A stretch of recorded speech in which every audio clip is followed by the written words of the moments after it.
Oi, Valmir, bom dia.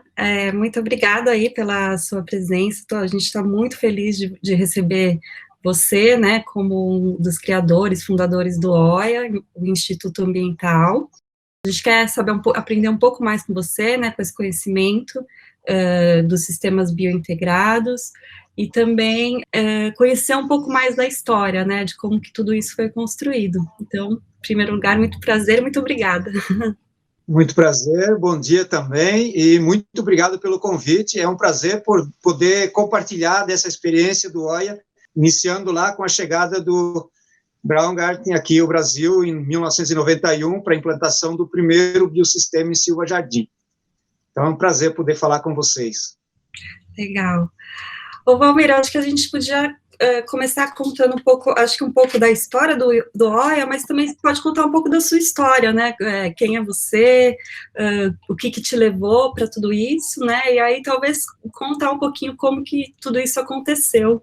Bom, eu tenho uma ligação com a terra, né? Eu sou filho de pequeno produtor agrícola e depois fiz estudos de filosofia e teologia em seminário. Quando saí do seminário, estudei direito, 3 anos, e foi quando eu conheci os biosistemas integrados. E aí eu larguei tudo e me concentrei em trabalhar com biossistema integrado, e isso foi a partir de 92. Até 1992, eu trabalhei mais na área social, com áreas urbanas, periferias, especialmente em Petrópolis, no Rio de Janeiro, e em 1992 eu participei muito ativamente no Fórum Paralelo da Eco 92, no Rio de Janeiro.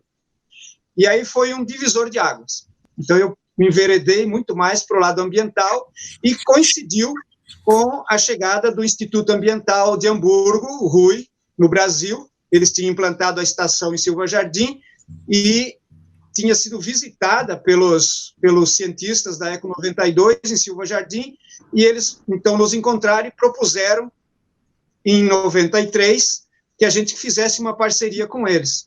E eu fui convidado para participar desse programa de replicação de biossistemas integrados a partir de 94. Então, eu comecei em 93, visitei Silva Jardim em 93, visitei outros projetos ambientais em 1993, e em 94, em janeiro, iniciamos a implantação, replicação do primeiro projeto em Petrópolis, de biossistema integrado. E conta um pouquinho, então, desse projeto de Petrópolis. Eu já vi, acho que já até apareceu na televisão, né, e eu queria saber como que foi, como que é com a comunidade, e também, durante esses 30 anos, né, quais são os projetos, assim, que mais te chama atenção, que você gostaria de compartilhar com a gente? O Biosistema Integrado de Petrópolis, ele foi em parceria com o município. Na época, a gestão de água e saneamento era por uma companhia municipal. Então, o grupo que liderava pelo RUI, Hamburgo Welt Instituto, que era Katia Hansen e Douglas Malhau, eles vieram para o Brasil, fizeram uma parceria com o CEOP, Serviço de Educação e Organização Popular, uma ONG em Petrópolis que atuava nas comunidades, com quem eu tinha muita proximidade. E a partir daí, então, a gente implantou o biossistema. Em 95, ele foi ampliado com a participação dos chineses, o professor George Chan e uma equipe técnica chinesa estiveram no Brasil e implantamos um biodigestor com filtro acoplado à estação de reciclagem de nutrientes que tinha sido implantada em 94.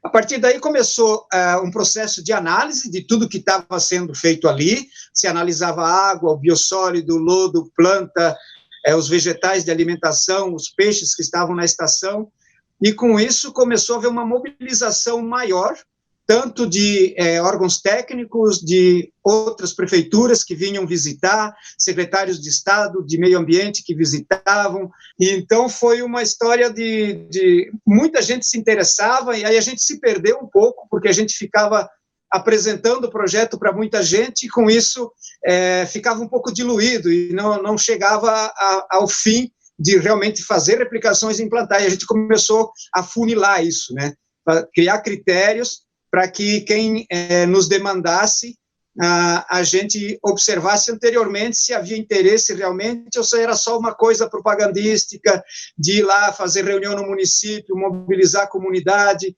utilizar isso para outros objetivos, né? E aí deu certo, Com isso, a gente conseguiu implantar biosistemas em quase todas as regiões do Brasil. Eu acho que a única que a gente não tem é a região centro-oeste, mas tem outras organizações que fizeram na região centro-oeste. O nosso contato com Brasília, na época, através da Fundação Banco do Brasil, que nos deu aquela premiação de os biosistemas integrados serem o exemplo de tecnologia social para a implantação do Prêmio de Tecnologia Social da Fundação Banco do Brasil. Isso foi na década de 2000, 2001, 2002, e que teve esse processo da premiação. E, a partir daí, isso chamou atenção para fora também. Então, nós recebemos visitas de espanhóis, de alemães, de nicaragüenses, de cubanos, que vieram ao Brasil conhecer o biosistema. E, com isso, nos convidaram depois para replicar nesses locais. Então, a gente tem hoje biosistemas implantados na Espanha, temos na Nicarágua, é uma quantidade enorme de biosistemas, aí focado mais na área agrícola e saneamento de área de fazendas de café, que queriam se otimizar sua produção, queriam ter a sua produção mais qualificada, com as últimas ISOs que existiam lá no início do século, né, em 2003, 2004, e com isso os biosistemas caíram como uma luva para eles, né, porque atendia quase todas as demandas que essas legislações exigiam. Você tem uma ideia de quantas pessoas nas comunidades têm acesso, ou qual o maior biossistema que você já fez, né, e no total, quantas pessoas são beneficiadas? Você tem uma ideia disso? De todo esse trabalho que vocês fizeram? Eu imagino, hoje a gente deve estar chegando a 500 mil de pessoas, né, com saneamento ambiental feito através de biosistemas integrados. Considerando que uma única estação em Araruama, que era uma estação convencional, ela foi convertida em biossistema integrado, e essa estação atende a 200 mil pessoas. É o maior projeto de biossistema integrado aqui na América Latina. E são 10 hectares, e utiliza um sistema de captação inicial que faz a separação, como todo sistema convencional faz, depois passa por biodigestores, grandes biodigestores, e em seguida vai para as lagoas de oxigenação com planta aquática, tanto nas lagoas com planta aquática flutuante, como com planta aquática emergente, que aí a gente separa a área flutuante da área emergente, que é a chamada zona de raízes, né? Tecnicamente tem uma diferença. Macrófita flutuante é aquela que fica sobre a lâmina d'água, e macrófita emergente são aquelas que se fixam no fundo e crescem dentro d'água, removendo principalmente fósforo.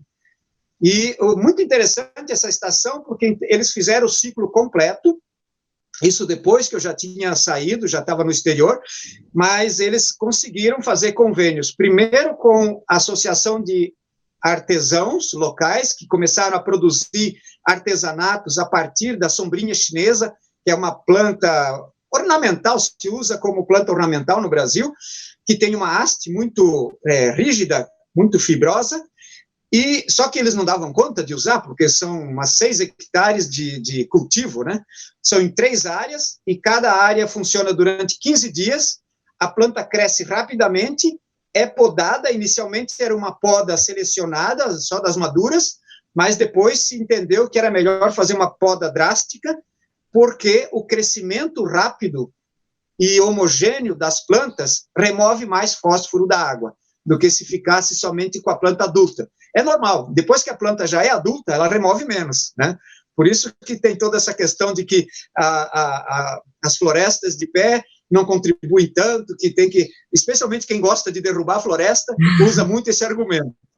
Então, no caso das zonas de raízes, a poda drástica é realmente a que remove mais nutriente e a que capta mais carbono, porque o crescimento é muito rápido.